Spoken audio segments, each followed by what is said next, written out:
네, 이번에는 전문가 눈에 띈 특징주 한번 살펴볼게요. 먼저 마에스트로 전문가께서 TNR 바이오팹 가지고 오셨습니다.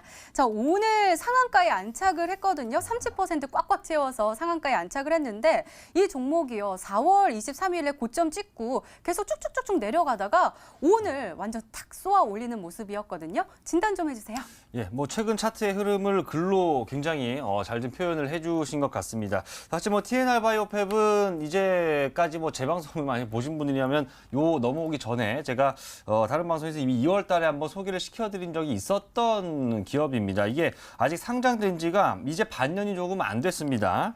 자, 이게 이제 그 3D 프린터 아실 겁니다. 3D 프린터를 통해서 이제 그 의료기기 관련되어 있는 뭐 사람 뭐 인공뼈라든가 이런 이제 그런 것들을 만드는 이제 헬스케어 관련주입니다. 제약바이오라고 하기는 약간 좀 거리가 있고 뭐 사람 인공뼈라든가 이런 게 뭐 약은 아니지 않습니까? 아무튼 그런 것들을 만드는데 자, 기존과는 다르게 이 3D 프린팅 기술을 활용해서 조금 더 이제 정교하게 만들 수 있다는 그런 강점을 갖고 있는 우리나라 뭐 이쪽 관련 기술로는 거의 뭐 이제 업계를 선도하고 있다고 봐도 무방한 그런 기업이라고 할 수 있겠는데 자, 이 종목이 오늘 차트 보시면은 오늘 상한가를 갔습니다. 근데 상한가를 간 것이 이제까지 어떤 주가가 조금씩 오르면서 혹은 바닥을 다지면서 간 상한가가 아니라 최근 뭐 한 달 가까이 동안 보시면 주가가 계속 빠지고 있었습니다. 솔직히 제가 2월 달에 얘기할 때는 주가가 이렇게까지 금방 올라갈 줄은 몰랐는데 뭐 2만 원도 넘어가는 흐름이 나왔다가 순식간에 또 꺾일 때는 40% 가까이 밀렸다가 다시 오늘 좀 상한가가 나와줬는데 오늘 상한가 그냥 간 건 아니고요. 시장에 좀 나왔던 이 종목과 관련 좀 좋은 얘기가 자, 이 회사가 오늘 그 발표를 한 것이 인공 각막, 그러니까 이 사람 눈 각막이 있지 않습니까? 각막을 인공으로 만드는데 그것에 3D 프린팅 기술을 활용해서 인공 각막, 사람 눈에 이게 닿을 수 있는 인공 각막을 처음으로 좀 생산에 성공했다는 소식이 나오면서 오늘 상한가를 갔습니다. 물론 오늘 시장이 그동안에 급락했던 분위기와는 다르게 상승하는 종목들이 뭐 대거 나오기는 했지만 상한가 이렇게 좀 급격하게 올라가는 종목은 그렇게 그 수가 좀 많진 않았거든요. 자, 이제 우리가 여기서 생각을 해볼 문제는 자, 이제까지 급락장, 이제까지의 폭락 하락, 네, 이거는 어차피 이제 지난 일이기 때문에 우리는 앞을 보고 가야 되는데 그렇다면 이제부터는 어떤 종목들이 과연 다른 종목들에 비해서 더 빠르게, 더 강력하게 올라갈 수 있을까? 오늘 저는 TNR 바이오팹이 상한가를 간 것을 보면서 여기서 저는 답을 얻을 수가 있다고 생각을 합니다. 단순하게 제약바이오 혹은 헬스케어 기대감만 가지고 가는 것이 아니라 이렇게 실질적으로 뭔가를 보여줄 수 있는 기업들, 그리고 무언가를 보여줌으로 인해서 이런 것들이 곧 이 회사의 떼돈을 벌어줄 수 있는 그런 것들이 너무 먼 미래가 아니라 이제 보여야 된다는 거예요. 올해 들어와서 사실 문제를 일으킨 이 제약바이오 기업들 보면 뭐 신라젠이라든가 티슈진 같은 이 개인 투자자들한테 인기가 정말 많았던 종목들이 모조리 다 급락을 해버리는, 뭐 시장 떨어진 것보다도 더 많이 빠지는 이런 모습 보여주고 있는데 자, 이제 곧 나온다 하면서 질질 끌면 사람들은 지치게 됩니다. 하지만 어떻습니까? TNR 바이오팹 같은 이런 기업은 이제 곧 이런 이미 3D 프린팅 기술도 이미 나와 있는 것이고 인공 감학도 성공을 했기 때문에 이제 곧 이것이 돈이 되어 돌아온다는 것을 보여준 거거든요. 그래서 이제 우리가 살펴볼 때는 자, 뭐 지금도 각막은 뭐 한번 이거 이식 신청하면 6년인가 기다려야 된다면서요. 그래서 이런 것들은 아무래도 이제 금방 실질적인 우리 도움이 될 수 있는 그런 것들이죠. 그래서 자, 이제 시장이 반등할 때는 하락장을 마치고 반등하는 이 시점에서는 말씀드린 것처럼 단순한 기대감만 가지고 올라가는 시대는 이제 지났습니다. 뭔가를 보여줄 수 있는, 이미 보여주고 있는, 하지만 그러한 급등이 주가에 반영되지 않은 종목을 급등하기 직전에 찍는 전략이 필요하겠다. TNR 바이오팹을 통해서 살펴볼 수 있었던 향후 급등주의 조건이라고 말씀을 드릴 수가 있겠습니다. 네, 알겠습니다. 자, 이번에는 강태훈 전문가께서 분석해 주실 특징주 한번 살펴볼게요. 해성 옵티스 가지고 오셨습니다. 전문가님, 어떻게요? 이 종목 어제 우리가 이야기하면서 이 종목도 갖고 올까 했다가 원래 이 종목이 좀 좋은 것 같아서 가지고 왔어요 라면서 그냥 언급해 주시고 좀 눈여겨보라고 하셨는데 이 종목이 오늘 얼마예요? 12.15% 급등하는 모습 보여줬습니다. 어차피 또 눈여겨보라고 했으니까 또 전문가께서 소개해 주신 것과 마찬가지라고 보고 싶은데요. 진단 좀 해주세요. 그래 일단 해성 옵틱스 같은 경우는 참 아쉬운 종목입니다. 어제도 뭐 이 강태형 전문가의 방송, TV방송을 보신 분들은 알고 계실 거예요. 제가 이제 어제 고 박사님과 함께 하면서 이 맞아요. 히든 종목을 예시를 들 때 정확한 정답을 맞추기는 어렵고 그러다 보니까 스마트폰이라든지 이런 이 플랫폼 관련된 부품 관련돼 있는 종목에서 제가 어제장에 이제 EDGC라는 종목과 해성 옵틱스라는 종목과 두 가지를 놓고 여러분들에게 무엇을 소개시켜 드릴까를 고민했던 종목이 해성 옵틱스다. 그렇기 때문에 여러분들께서 이 해성 옵틱스라는 종목이 어제 고 박사님의 종목이 이든 아니든 중요한 게 아니라 내일 만약 개인적으로 매매를 진행하실 수 있다라고 하면 한번 같이 눈여겨보라라. 말씀을 드렸던 종목이죠. 그래서 분명히 12%의 급등이 나왔는데 뭐 일단은 뭐 맞아요. 스마트폰이라는 것 자체가 지금 미중 무역 전쟁이 이슈를 통해 가지고 반사이익 관련해 가지고 그런 것들을 좀 기대해 볼 수 있는 이슈가 있는 상황이긴 합니다. 그러면서 폴더블 폰 관련된 이슈도 계속해서 현재 시장에 없지 않아 있는 부분이고요. 그러다 보니까 스마트폰 관련돼 있는 부품주들은요 충분히 상방을 올라갈 수 있는 이 시세가 여유 있는 자리인데 중요한 건 무엇이냐? 우리가 이 종목을 매매함에 있어서 제일 중요한 거는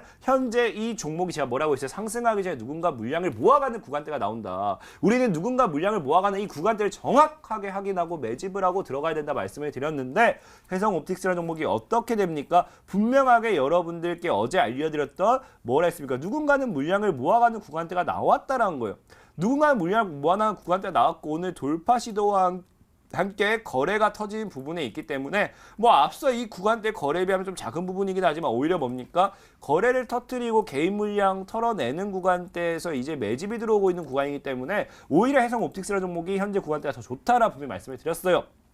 그래서 현재 해성 옵틱스라는 종목을 어제 만약에 제 이야기를 듣고 매매를 하신 분이 있다라고 하면은 역시나 다시 오늘 뭐 10%밖에 되진 않지만 수익을 축하드린다 말씀을 드리고요. 2,500원이 돌파한다라고 하면 3,000까지 열려 있는 자리이기 때문에 홀딩하시는 전략 역시 유효하다라고 말씀을 드리겠습니다. 네, 추가적인 가격 전략까지 세워주셨습니다. 이렇게 오늘 시장 분석과 함께요. 전문가 눈에 띈 특징주까지 짚어봤습니다.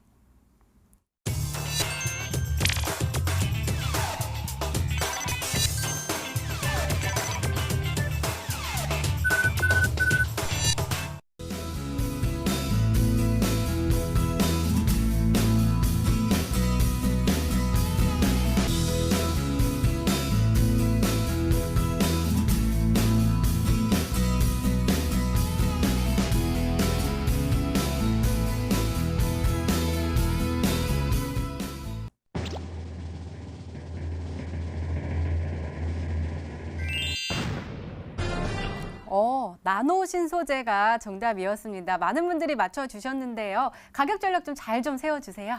예, 뭐 일단 종목에 대해서 설명을 드린 거는 앞서서 얘기 드린 거 이제 그대로 좀 참고를 하시면 될 것 같고 일단 뭐 차트 한 번만 간단하게 좀 잡아드리면 일단 이 종목은 과거 2015년도에 한번 주가 이제 5만 원까지 육박을 했었던 그런 이제 전례가 있습니다. 4만 9천 원까지 갔다가 지금은 이제 18,000원대. 뭐 그 당시 주가의 뭐 한 3분의 1 정도 되는 수준이죠. 그렇기 때문에 일단 가격적으로는 그렇게 큰 부담을 느낄 자리는 아니라고 판단이 되고 말씀드린 것처럼 이 종목이 오늘 장에서 6% 정도가 올라갔는데 이제 어제 대비 거래량이 그냥 7배 정도로 늘어났고요. 최근에 이제 이 눌림 이후에 정말 오래간만에 나온 이 거래량 증가를 동반한 이 상승이 딱 첫날 나왔습니다. 첫날. 그렇기 때문에 자 앞으로 좀 기대가 되는데 참고로 이 종목은 최근에 유상증자 소식도 있었는데 그 유상증자가 기존 주주들한테 손 벌리고 돈 달라는 유상증자가 아니라 새로운 투자자를 찾아서 주식을 더 찍어내는 그러니까 새로 투자 유치도 되고 약간 좀 기대를 해 보셔도 괜찮을 것 같습니다. 일단은 뭐 가격 전략 말씀드리면은 목표가 일단 큰 욕심은 부리진 않고 21,000원까지만 일단 짧게 일단 목표가는 단기 목표가로 말씀을 드리고 내려오게 된다면 손절가는 오늘 시초가 부근인 17,000원을 손절가로 해서 대응해 보시라고 말씀드리겠습니다.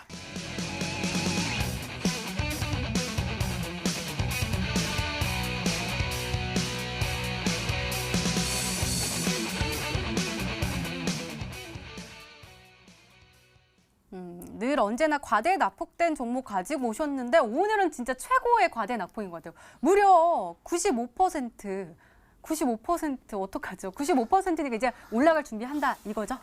일단은 뭐 95%라고 하면요, 이 95%까지 빠질 자리가 있다라는 건 그만큼 과거에 뭐 어느 정도 이 테마의 열풍을 볼 때 이슈가 됐던 종목이었다든지 아니 어느 정도 고가에 있었던 종목이라 생각을 하셔야 돼요. 왜냐면은 적어도 10만 원짜리가 만 원까지는 빠져줘야 만 원 이하로 정도는 가져야 이제 90% 정도 되는 겁니다. 그럼 뭐 1,000원짜리가 거의 100원이 돼야 거의 90%라고 볼 수 있겠는데 지금 그렇다고 제가 뭐 100원짜리 들고 올 수는 없기 때문에 적어도 이제 몇천 원짜리라고 생각해 본다고 하면 이 종목이 과거에 뭐 그 10만 원 구간까지 뭐 아니면 몇만 원 구간대까지도 뭐 갔던 그런 종목이었다라고 생각을 하셔야 돼요.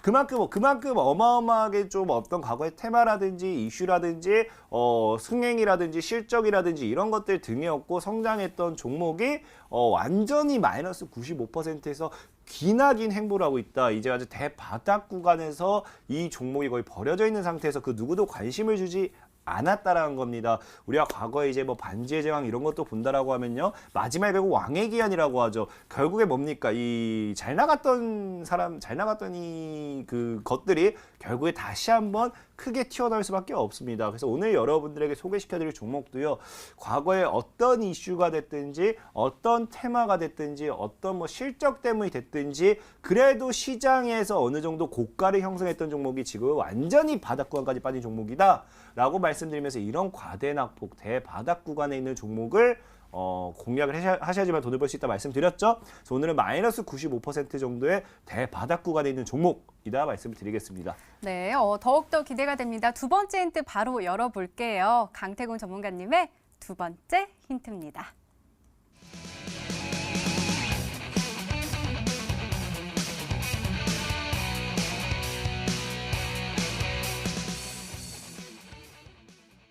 늘 언제나 과대 납폭된 종목 가지고 오시고 또 이거 빠지면 좀 섭섭할 것 같아요. 중국이요. 중국 쪽을 좀 집중해서 보고 계시잖아요. 이 두 번째 힌트도 똑같습니다. 중국 기업과 벤처 설립 등 수혜가 기대가 된다라는 거예요. 중국 쪽으로 사업을 좀 진출하고 있나 봐요.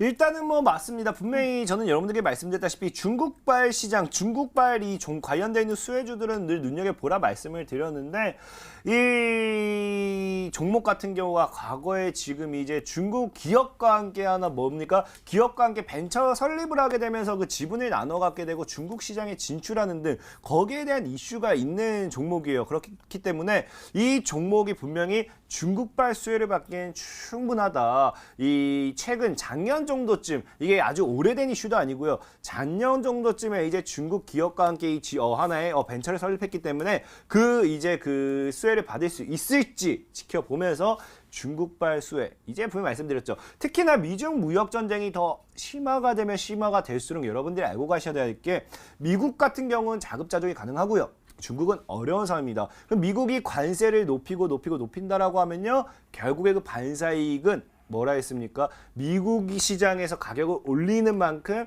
다른 동일한 제품에서 동일한 성능에서 가격이 싼, 그리고 좀 더 단가 이득이 있는 종목이 반사이익을 받을 수밖에 없기 때문에 분명히 우리나라에서도 미중 무역 전쟁이 악재가 아니라 호재로 작용할 확률이 더 크다. 그렇기 때문에 중국발 반사이익을 가질 수밖에 없는 종목인가 동시에 뭐라 했습니까? 중국 기업과 함께 벤처 설립하게 되면서 중국 시장에 지점을 내고 이제 중국 시장에서 판매를 하고 계속 실적을 증가시키고 있는 그런 종목이다라고 말씀을 드리겠습니다. 네, 자 그럼 마에스트로 전문가님 한번 찾아볼까요? 사실 95%나 과대 낙폭이 됐다라는 거는 우리 투자자들의 관심에서 굉장히 벗어났다라고 봐도 될 것 같거든요. 관심이 있으면 안 되는 거겠죠. 그쵸, 그 정도면은 우리가 흔히 생각하면 제가 저번에도 말씀드렸지만 너덜너덜해졌다라는 표현이 맞을 정도로 그래서 제가 첫 번째 힌트 나가는 동안에 이것저것 막 두드려 봤는데 95% 빠진 건 찾았습니다. SNC 엔진그룹이라는 기업인데 차트 한번 이거 보시면 이거 참,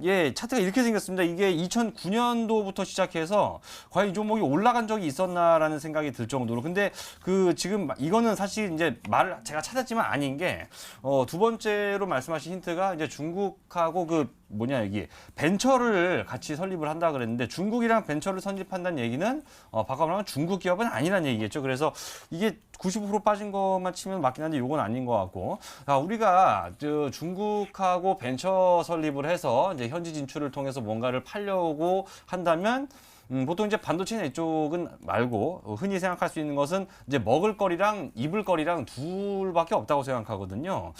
그래서 입을 거리 중에서 좀 보면은 어디 써 보자. 이거 잠깐만요. 자, 옛날에 그 베이직 하우스라는 이름으로 상장이 되기도 했었던 TBH 글로벌인데 TBH 글로벌이 주가가 말씀하신 대로 그러니까 지금이 정확히 95% 빠진 자리는 아니긴 합니다만 과거 주가가 2만 원대에서 1,170원까지 실제로 95%가 빠졌던 적이 있었던 기업입니다. 그리고 나서 이제 오르고 빠지고 하고 있다 지금 주가가 다시 이 밑바닥까지 내려왔으니까 뭐 이 정도면은 어떤 그 중국의 어떤 현지 진출 벤처 그리고 저 고점 대비 떨어진 거 좀 만족이 될 것 같고 뭐 간장이나 식용유는 벤처 차리는 얘기 못 들었기 때문에 TBH 글로벌이 아닐까라고 조심스럽게 한번 예측을 해보겠습니다. 네, 알겠습니다. 자, 그럼 마지막 힌트 열어볼게요. 강태공 전문가님의 세 번째 힌트입니다.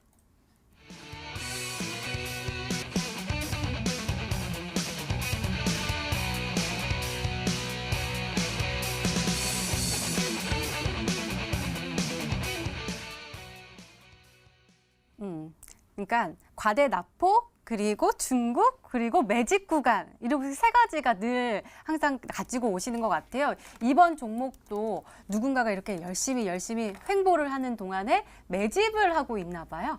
일단 맞습니다. 일단 뭐 차트를 보면서 좀 비교를 해드리고 싶은데 최근에 이제 이번 달에 들어서 히든 스탁을 통해서만 소개시켜드렸던 종목을 좀 말씀을 드릴게요. 자, 이제 본다라고 하면 XINC라는 종목을 여러분들에게 소개시켜드렸습니다. XINC 같은 경우도 분명히 뭡니까? 여러분들이 명심해야 될 게 완전 과대낙폭이죠. 거의 비슷한 차트의 모습이라고 볼 수도 있어요. 과대낙폭 엄청 만원까지 갔던 종목이 쭉 과대낙폭하다가 마지막 구간에 이제 최근에 다시 한번 여기서 물량을 돌리고 상방을 올립니다. 그리고 다시 한번 쭉 밀었다가 누군가 물량을 끝까지 매집한 상태에서 제가 이 구간에서 여러분들 소개시켜드렸습니다. 그래서 100% 가까이 수익이 났던 종목이었고요. 그리고 솔루에타 같은 종목도 보면 어떻습니까? 동일해요. 분명히 이런 종목도 과대낙폭을 끊임없이 밀었다가 뭐 한다고요? 밀었다가 물량 매집 돌리고 소개시켜드리고 급등했습니다. 그리고 오늘 뭐예요? 해성 옵틱스 같은 종목도 어제 뭐 관심 깊게 보라 했는데 완전 과대낙폭 바닥 구간에서 뭐 한다 했습니까? 물량을 돌리고 급등이 나오기 시작하고요. EDGC는 아직 급등이 나오지 않았지만 뭐 한다고요? 과대낙폭 이후에 물량을 모아나가고 급등이 나온다. 이런 것만 여러분들이 명심하면 된다는 거예요. 누군가는 물량을 긴 행보와 함께 물량을 모아가는 구간이다라는 것만 여러분들이 알고 간다라고 하면은 분명히 이 세 가지 힌트를 통해서 맞출 수 있다라고 말씀을 드리겠습니다.